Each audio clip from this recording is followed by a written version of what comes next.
it's because the wrong people have started using the movement as, they've kind of pushed some people asking for a change in ethics off the soapbox and taken over and started ranting about whatever hatred they wanted to spew.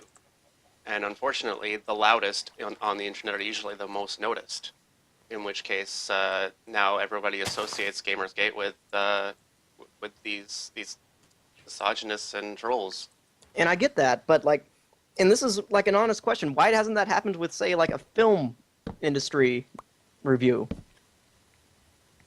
I don't have a true answer for that. I know. I don't either, and that's why I'm asking, really. I think part of it is the fact that virus database has been updated. Film critics have been around for. They were around before the internet was a thing. Mm-hmm. And so people didn't have the same kind of forum to push out their views and their whatever. They didn't have access to that kind of audience, I guess I could say. So by the time it was an established thing, I mean, film reviews and film journalism had already evolved past that point. So I'd like to stray a little bit. Some of the people in the Twitch chatter brought up an interesting issue that supporters of GamerGate themselves have received threats akin to what, reporters and females have received, such as Anita Sarkeesian, where these supporters have also received death threats, or that, their addresses have been mentioned, spouses have been threatened as well. So it looks like it's happening to both sides. And now the question I guess I would have to ask is, are these same people that were threatening people like Anita Sarkeesian, Brianna Wu, and Zoe Quinn now turning around and just going after supporters of GamerGate? No, I don't think that's it. And unfortunately, it's the fact that there are these extreme people on both sides of the argument. And in their minds, the best way to fight the hatred is to spew their own hatred, which is, just plain wrong. Anyone with a real conscience would know that. I wasn't aware of that, and that's unfortunate. Yeah, I don't know what else to say. That's brutal. That sucks. Well, I mean, the problem, no matter what side you're on. Yeah, I mean, the problem is, I won't name any names, but some of the major gaming websites, you can fill in the blank with whoever you want, they've become very glitzy and very focused on their image. And so I would liken them to, watching MTV to help you decide what music you should listen to. Let's just forget for a second that if you're looking to watch music videos on MTV, you are wasting your time. But anyway, it's the same mentality of, it's very high production value, very focused on image, what things look like, and the content, you could argue, suffers for it just because they're looking to be on top of the next trend or to be kind of the propellant for something to become popular. And, GamerGate has an issue or a bone to pick with sites when it's, that lubricant, you might say, comes from a developer or a publisher themselves. I mean, if you've got this sort of one of those site takeover ads that's just spewing and throwing images of, whatever game in your face, and then at the same time they're positive, like the glowing review of that same game comes out. I mean, you can't really question people for thinking these two events are not exactly coincidental, right? It doesn't matter if the journalist was completely critical or completely unbiased. The fact that the media outlets and the sort of venues for publishers to advertise their products are the same place, right? Somebody in the chat brought that up. The film industry, or say like the auto industry, the internet has sort of brought those two spaces together. I mean, if you want to go watch trailers for movies to figure out which movie do I want to see this Friday or which movie do I want to see next month, you can go to a website and just view movie trailers. But if you go to a movie review site and the trailers are already there, just because the advertisers have paid for spots on that website, they know that they're going to get the sort of crossover audience. And so that's where the sort of question of integrity comes from. That's another angle, right? Where the sort of the consumption of the media and the sort of promotion of the media have that shared space. And so there's the question as to how do we expect sites to remain objective or stay, critical of the hand that feeds them at the same time, right? Yeah. But it's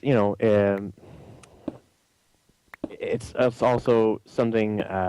It's a legitimate concern also that certain things are getting more attention or exposure simply because the websites that are reporting on it are largely those same websites that are being accused of corruption, right? Or that would be, viable targets for corruption, or if they were corrupted, they would have a lot of exposure to to put that out into play. So a lot of big names in the games journalism, they do have advertising partnerships with a lot of money, big rollers on the advertising train, and so would it be in their best interest to report that so and so from the GamerGate movement would like to they're offering an interview. They want to talk to a journalist and they want to express their side of the story, or they want to sort of truncate the movement. They want to sort of explain what their side of the story is. Would it be in the best interest for a website to report that? In some cases, the answer might be no, especially if there's pressure from advertisers to just distance themselves from this whole thing. It's there.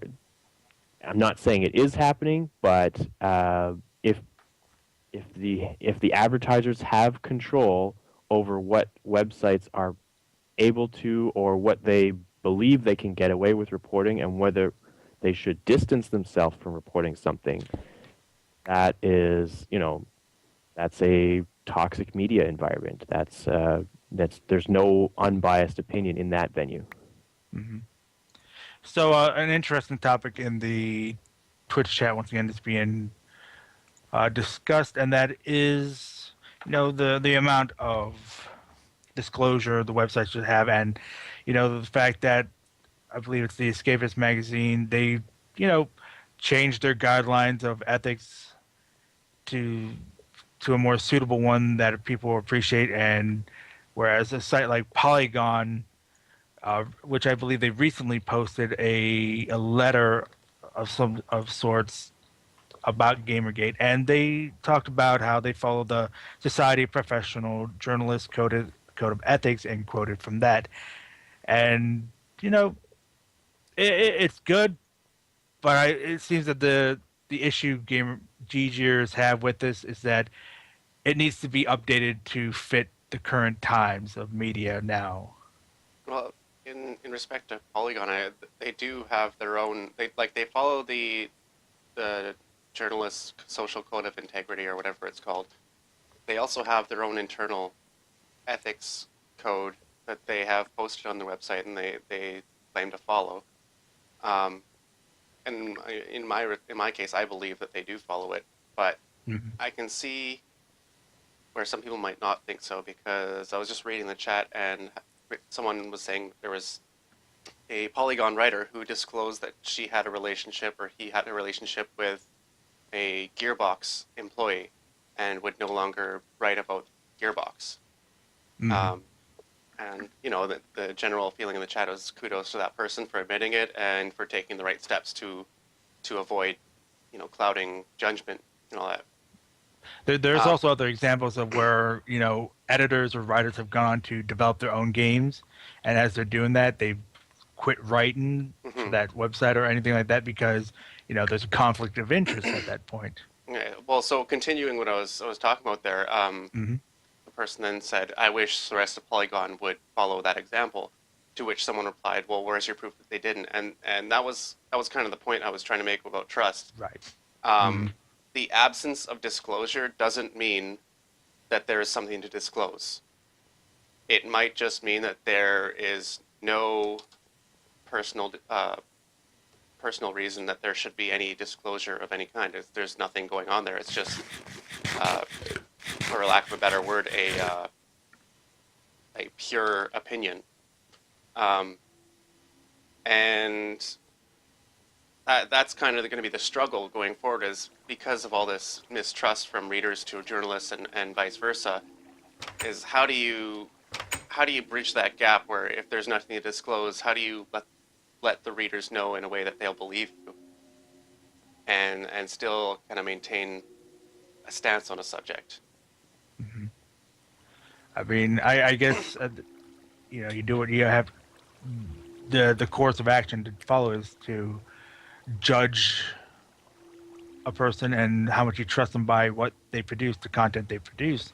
And if it feels like they're being biased towards a particular subject or a particular developer or game that you don't like, or slanted a particular way and isn't as neutral as you want it to, it's up to the consumer themselves to find those editors, those reviewers, that they feel they can trust, judging by their content, because as you say, Mark, we don't have the proof, and there's really no need for disclosure in many cases. And I mean, like that kind of goes to like my ultimate takeaway from this is that if you don't like a reviewer, or if you don't trust a reviewer, then maybe you shouldn't just read their reviews. I mean, there's plenty of sites to read reviews out there. You can even go to pressreset.com, where we review games sometimes, and read up on reviews there. I guarantee you, I haven't received pretty much anything except for, did I get a free copy of that one 3DS game through someone? Which one? One of you guys? I don't know. It was like a little recall. cheapo children's game. Oh, I mean, It probably cost them all of 5 cents to send it to me. But anyway, but yeah, no, I mean, there's a lot of places out there, a lot of places you can choose to get your reviews from, and honestly, the easiest way to send a message to game reviewers is to not go to their site anymore. Hmm. And that's the power of GamerGate. Since it's such a large organization, supposedly, we don't really know the numbers, they have the power to say, okay, we need to stop visiting this site mhm, and go to another site that we trust. mhm. That's the true power of this organization. Well, and there's something to be said by, saying that you're only going to subscribe to the opinions of reviewers that actually went out and, say, bought the game themselves. Mhm. But, I mean, I think that there's a big problem with game reviews in general. I think the average reader puts far too much stock in the opinion of a journalist, say, as to whether they should buy a game or not. I think that across the board, many people look to reviews on paper, it's sort of like, what is the purpose of a review? It's to give a reader an impression as to whether the game is worth their time or not, worth their time and money.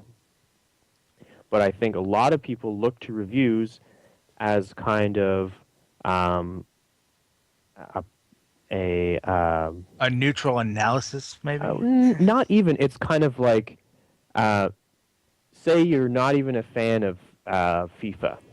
Mm-hmm. Okay, we were talking about FIFA earlier. If you don't care about FIFA video games at all, but you read the review because you're interested, like, do we, and by we I mean sort of like the internet culture or gamer culture at large. Do we like this game?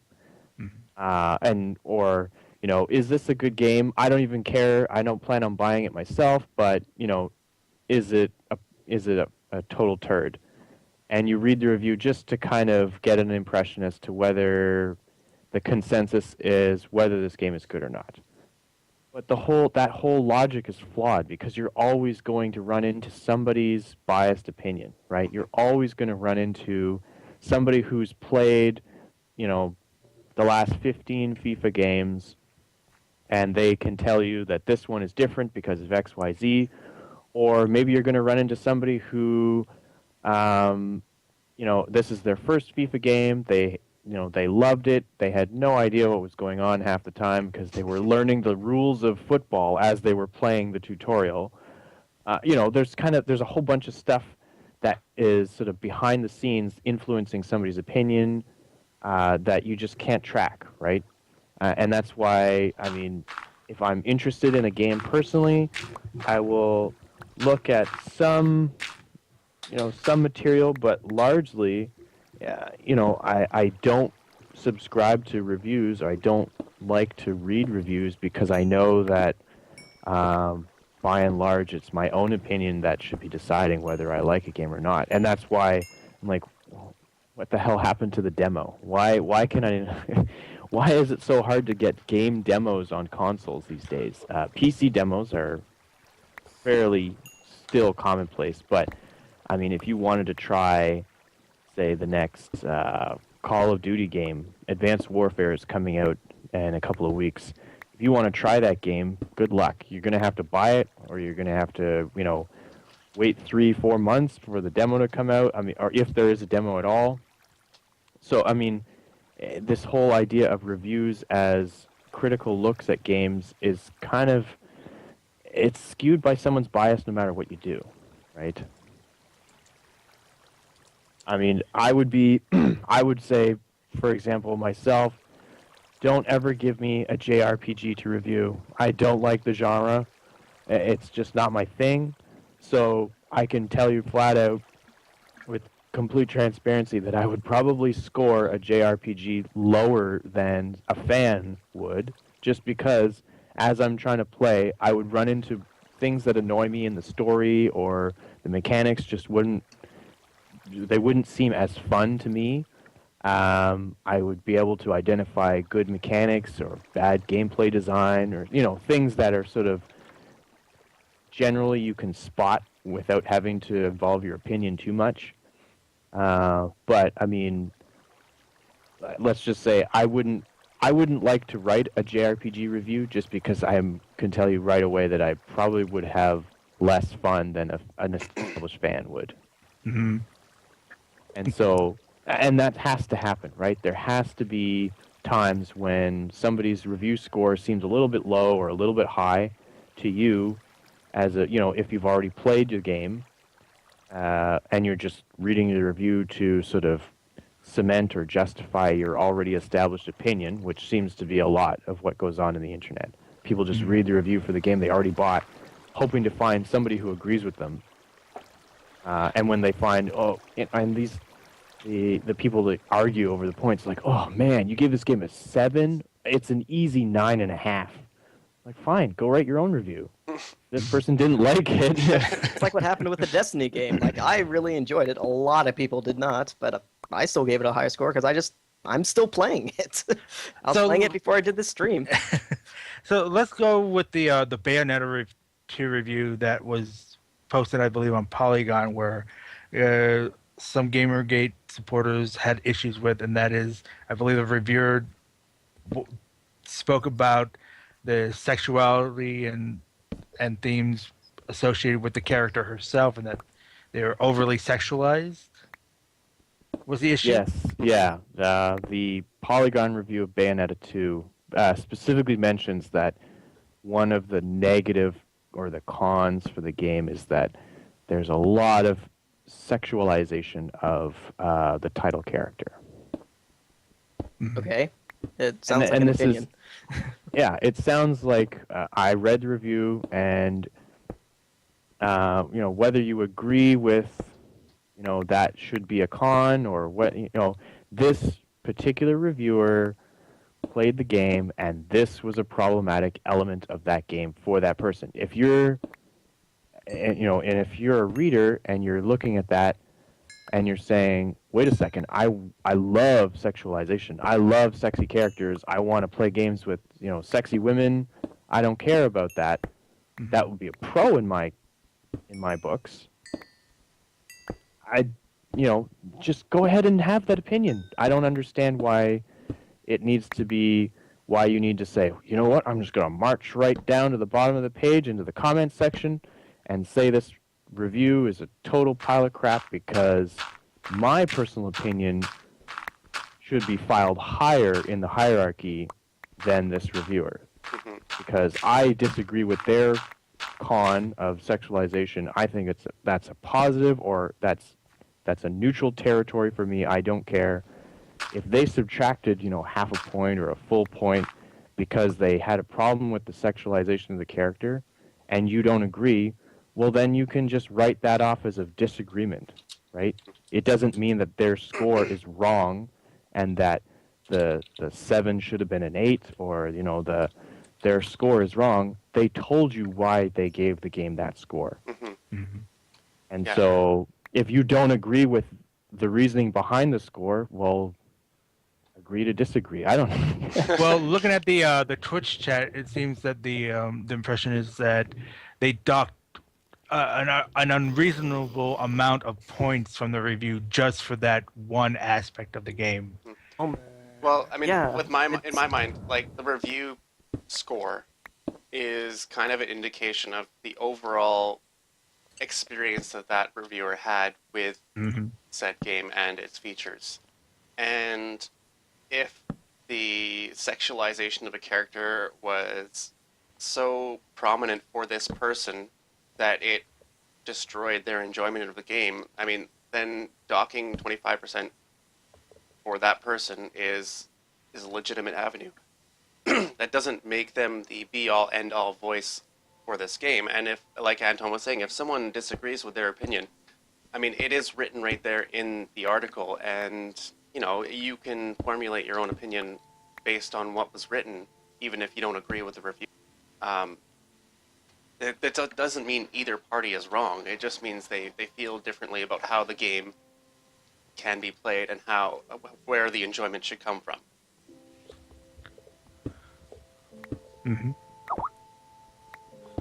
Indeed. I mean, good example is that Duke Nukem Forever. A lot of people and reviewers really pan that game, but personally, I would have given it a slightly higher score if I had reviewed it myself.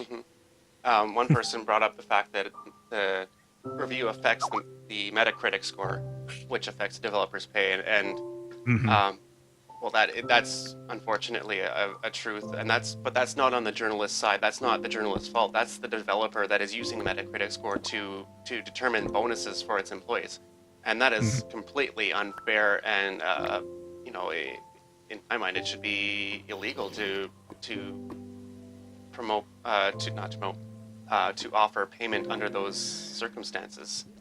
Yeah, we feel bad enough when we have to issue a bad score for a game. Yeah, because in our minds, we know, for the times we know the developer, we know they put a lot of time and effort into it, and we'd like to see them succeed. But if they don't make the right game, or if they don't make an enjoyable game or a properly working game, we have to, we have to be honest. And if we know these people, they respect our opinions enough to know we're not trying to attack them. Similarly, if they don't know us, if the PR agency or the developer respects us as a journalist organization, then they know that our opinions, we're not trying to shoot them down or boost them up. We're just trying to, provide something of interest for our readers. I mean, I've had that problem myself at one point or another, where somebody I knew through blogging had created their own game, approached me to review it, and I said I would. It was very difficult because I was trying to make sure I didn't toe the line of my friendship with this person over my objectiveness for the review itself. I mean, it's a very tough line to cross at times. And I remember that game. I remember we posted the review for that, didn't we? At Press Reset. Yeah, I think it was Shades of Grey, and I gave the game a 6.5. Right. And you know, as your editor, I trusted you enough to make the right call for that too. So, no, I mean, a lot of this all comes down to trust, as I was saying before, and the fact is there isn't a lot of trust between readers and journalists right now, and we need to look at ways of fixing that. Mm-hmm. You know, I'd have to say that the GamerGate topic is one that's very vast, and with a lot of stuff going on for both sides, and unfortunately we can't cover it in such a short amount of time. I think this is something we might want to revisit again later down the road. So I think we're going to end it here. You know, thank you everyone for in the Twitch stream for giving us your opinions, your information. I'm certainly going to take a look at it because I'll be honest, up to this point I haven't really kept up with the whole GamerGate scenario, but it's something that I need. It's an oversight on my part that I need to correct it now. And you know, keep a lookout for another time where we're going to discuss this issue. We don't know when exactly, but at the very least, feel free to join us every Sunday, 12 p.m. Pacific Standard Time, 3 p.m. Eastern Standard Time, where we usually stream our podcast, where we discuss the latest news. And once again, be on the lookout because we're going to come back on this topic again. So thank you everyone for joining us, and we will catch you next time. Boy. And do we just stop recording now? Yes. Okay, I'll get the 6.